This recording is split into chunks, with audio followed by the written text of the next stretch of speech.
Oi, eu sou Carolina Nogueira e começa agora a Revista da Câmara com as notícias que foram destaque na semana.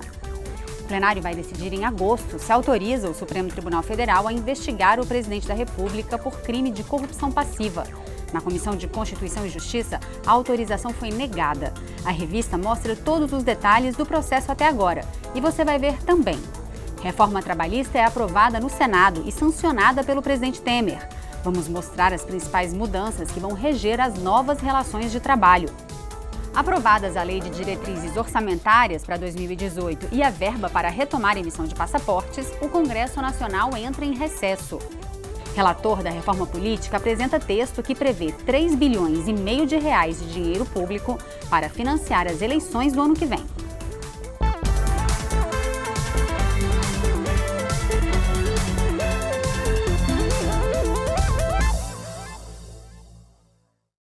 A Comissão de Constituição e Justiça rejeitou por 40 votos a 25 o parecer do deputado Sérgio Sveiter, que autorizava a investigação do presidente da República, Michel Temer, pelo Supremo Tribunal Federal pelo crime de corrupção passiva. Logo em seguida, a CCJ aprovou por 41 votos a 24 um novo relatório do deputado Paulo Abiakel contra o prosseguimento da denúncia. A decisão final será do plenário da Câmara no dia 2 de agosto, como mostra o repórter Cid Queiroz. O resultado já era esperado e, desde o reinício dos debates, os deputados de oposição acusavam o governo de promover mudanças para alterar artificialmente o resultado da votação. Olha onde chegou o fim deste governo. Eles tiraram da comissão o deputado Osmar Serraglio, ex-presidente desta comissão. E há 45 dias atrás, ministro do governo Temer. Olha onde chega a desconfiança. Os governistas rebateram dizendo que a denúncia não apresentou provas. Aqui não se busca processar. O que se quer aqui é afastar o presidente da República. Depois de mais de 18 horas de debates, a CCJ iniciou a votação do relatório que autoriza o Supremo processar o presidente Michel Temer. Primeiro falou o relator, deputado Sérgio Sveiter, que, já antecipando o resultado, criticou a estratégia do governo para derrotar o seu relatório. A derrota que se afigura hoje aqui é uma derrota que foi montada artificialmente. Uma derrota aqui não vai ser do parecer ou daqueles que votarem favoravelmente. Vai ser a derrota do povo brasileiro, que quer uma política limpa. A narrativa do senhor Procurador-Geral da República é fortíssima. Os indícios são fortíssimos. O advogado do presidente Michel Temer também foi contundente na sua exposição final. Eu estou muitíssimo preocupado com o avanço da cultura punitiva que se instalou nesse país. E quero lhes dizer uma coisa. Pau que mata Chico, mata Francisco. Pau que mata Michel, mata Lula. E este pau está sendo reerguido e depositado sobre as cabeças das lideranças brasileiras por um Ministério Público que, infelizmente, não está cumprindo o seu dever. Em seguida, os partidos encaminharam seus votos. Presidente Temer, neste caso específico, não tem culpa de absolutamente nada. E a leviandade de quem o acusa coloca a instituição presidente da República sob risco, atrapalha e dificulta o exercício do poder, deixa a sociedade brasileira ser o prejuízo do imponderável. A conta, deputado Alceu, está sendo paga já pelo Zé, pela Maria e do João, com dinheiro público que está sendo usado para liberar emendas e garantir votos no plenário.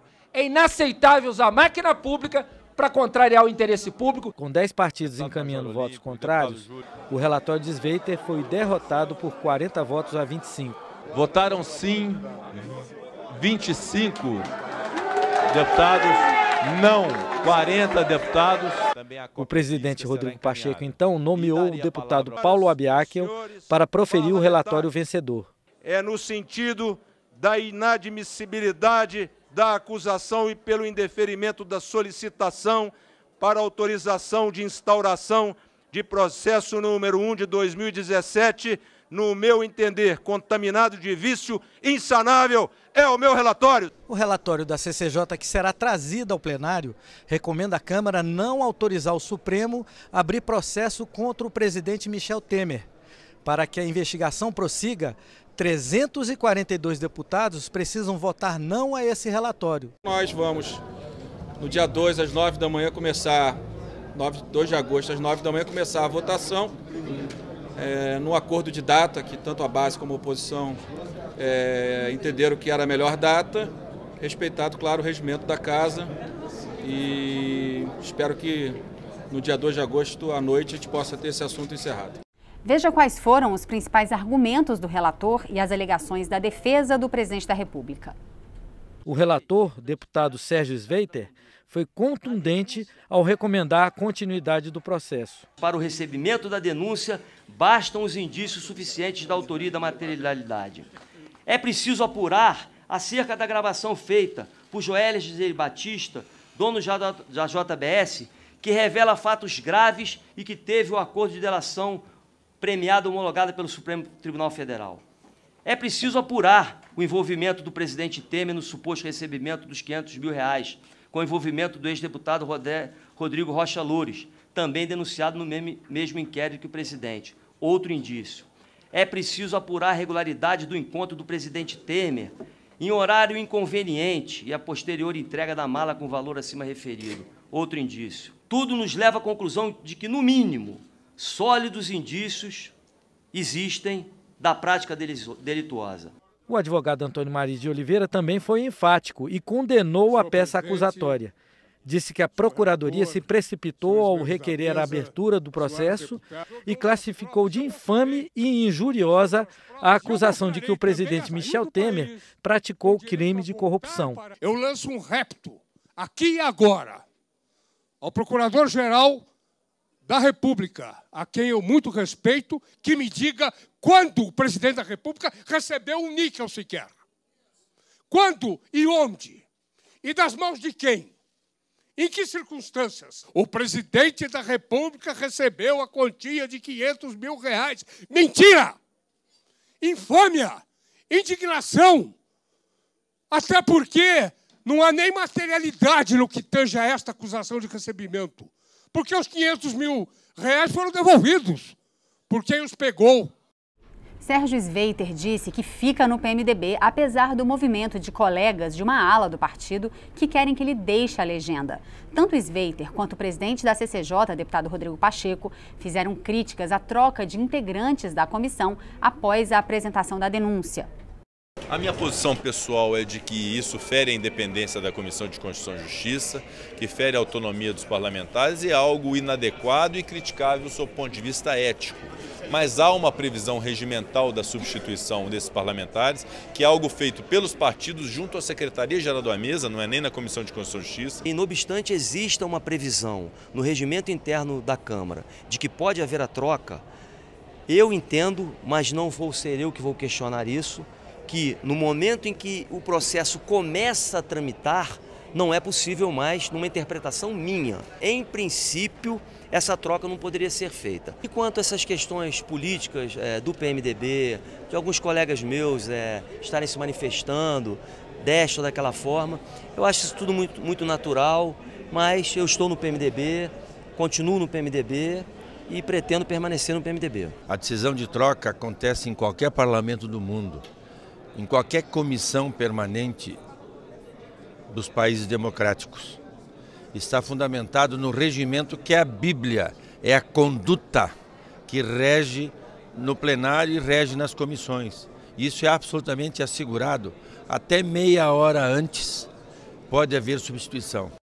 Um dos deputados substituídos na CCJ, delegado Valdir, do PR de Goiás, entrou com um mandado de segurança no Supremo Tribunal Federal para permanecer na comissão. A presidente do Supremo Tribunal Federal, ministra Carmen Lúcia, decidiu que troca de membros de comissão é assunto interno da Câmara e não pode ser revisado pelo STF. Também repercutiu aqui na Câmara a condenação do ex-presidente Luiz Inácio Lula da Silva a 9 anos e meio de prisão pelos crimes de corrupção passiva e lavagem de dinheiro. A sentença foi estabelecida pelo juiz federal Sérgio Moro, responsável pela Operação Lava Jato. A condenação se refere a um dos processos que o ex-presidente Lula responde no âmbito da Operação Lava Jato. Para o juiz Sérgio Moro, Lula recebeu propina de mais de R$2 milhões da construtora OAS, em forma de um apartamento triplex no Guarujá, litoral paulista. Também foi condenado por ocultar e dissimular esse recebimento. A decisão sobre a prisão foi deixada para a segunda instância.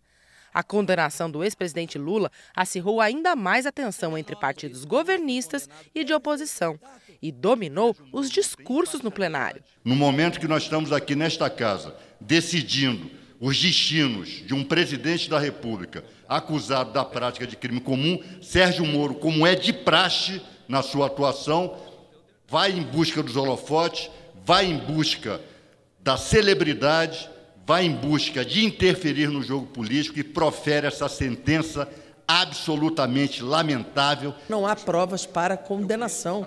Novamente rasgar a Constituição e o Código Penal para condenar Lula.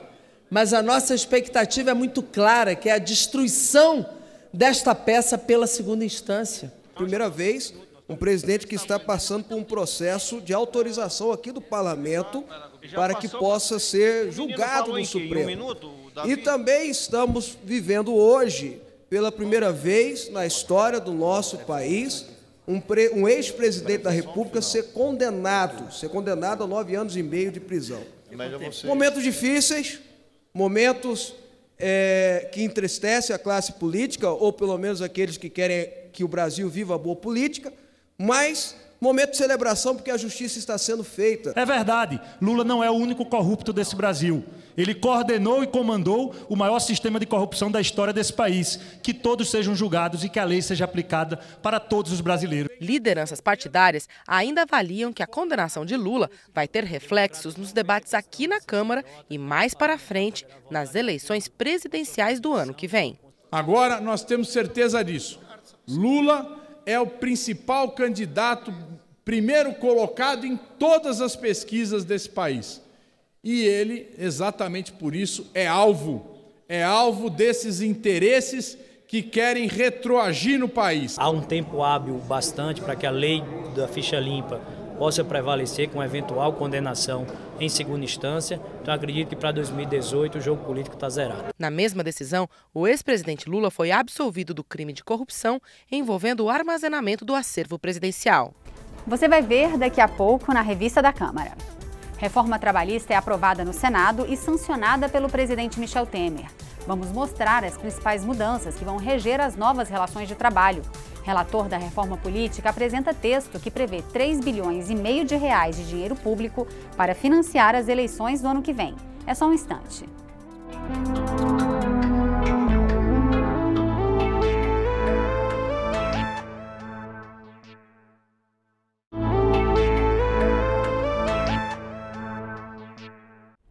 O Congresso aprovou um remanejamento de verba de 102 milhões de reais para que a Polícia Federal volte a emitir passaportes.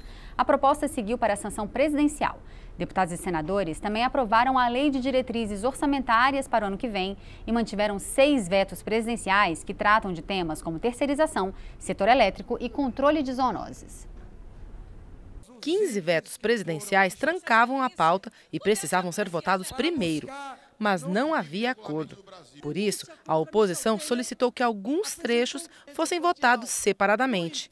Inicialmente, a presidência do Congresso só aceitou um desses destaques, o que aumentou a polêmica. Nós não aceitamos, presidente, que o senhor indefira a apreciação do nosso veto. E o risco é que nós sejamos obrigados a contestar essa sessão no Supremo. Nós estamos no final de semestre, para fazer o entendimento, eu sacaria todos os itens que foram destacados da cédula e nós votaríamos no começo de agosto todos os destaques que foram apresentados. Na prática, o acordo fez com que 9 dos 15 vetos ficassem para agosto e liberou a aprovação dos demais pontos da pauta, entre eles a Lei de Diretrizes Orçamentárias, que permite que o Congresso entre em recesso semana que vem.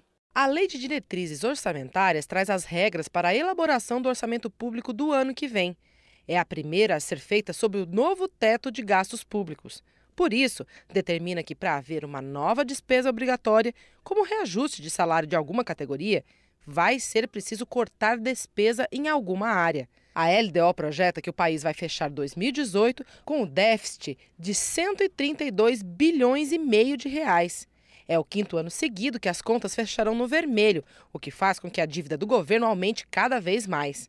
A LDO também projeta que no ano que vem o salário mínimo ficará em R$ 979, a economia vai crescer 2,49% e a inflação vai ser de 4,5%. O valor das renúncias tributárias para 2018, renúncias, 284,5 bilhões de reais, sendo que o resultado primário foi de 131 bilhões, ou seja, é uma contradição.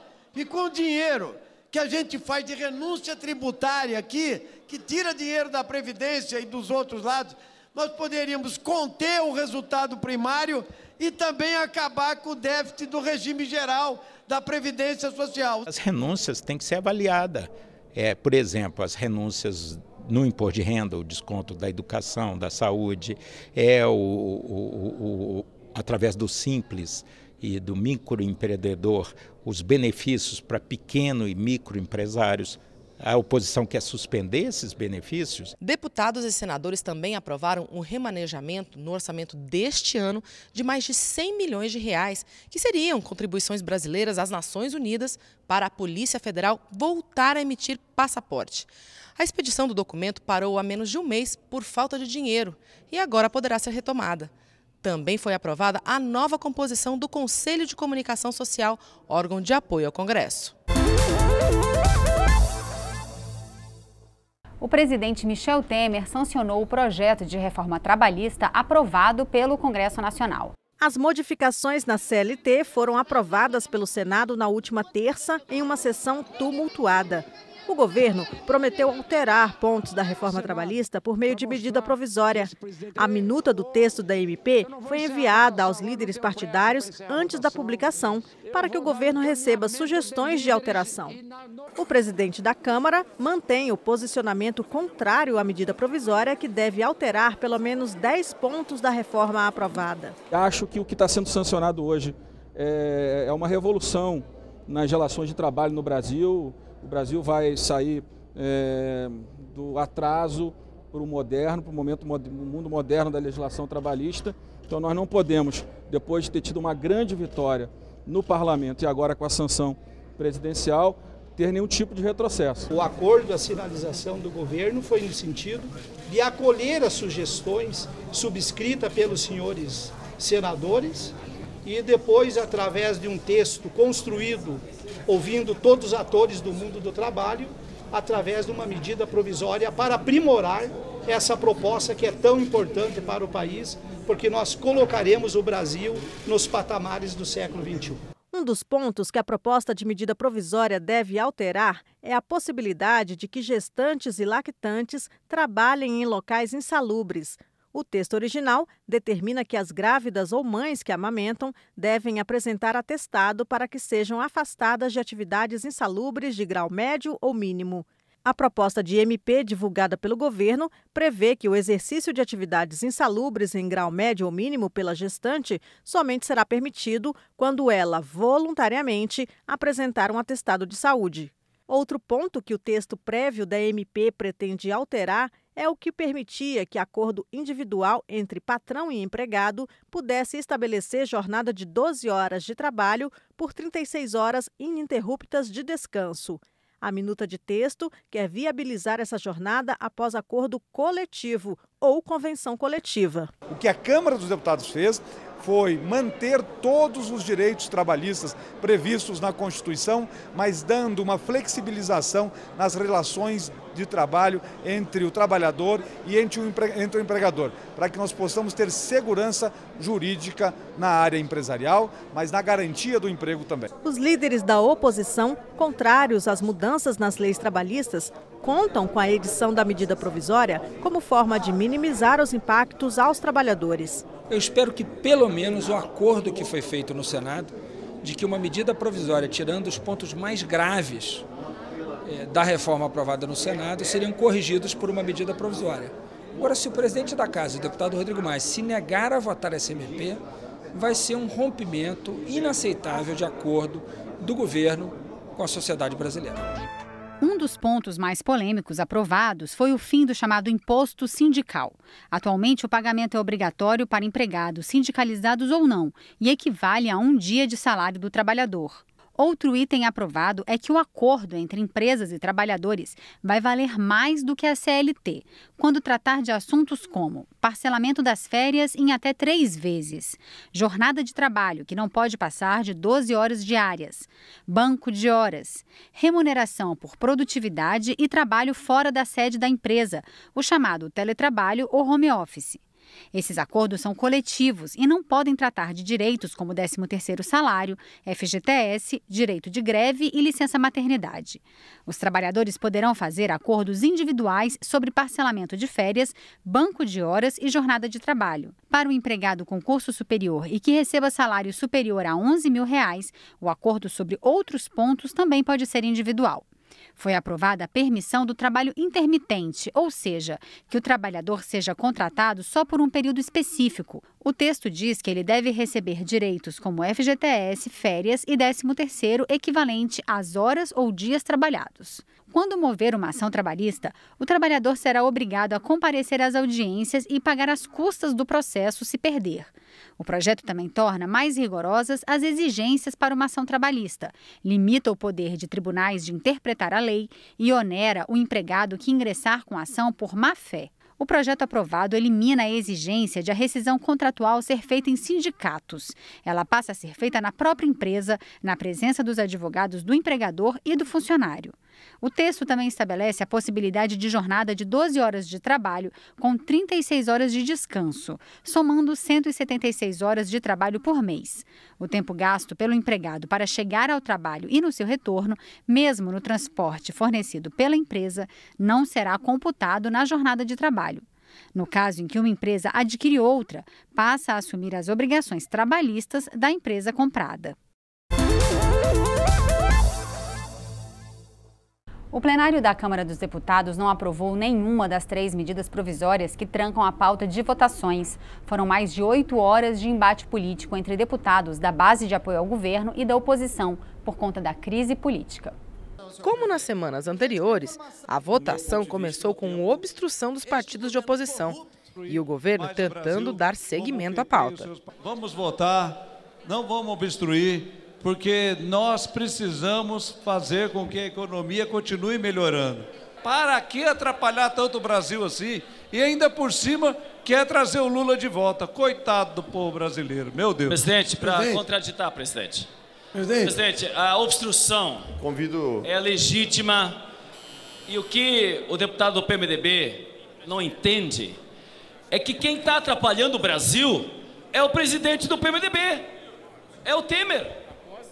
O Temer está denunciado por corrupção passiva. Sabe o que é corrupção passiva? É crime comum. Sobre a medida provisória que endurece a punição para frigoríficos que não respeitam a lei sanitária em si, não havia muita discordância.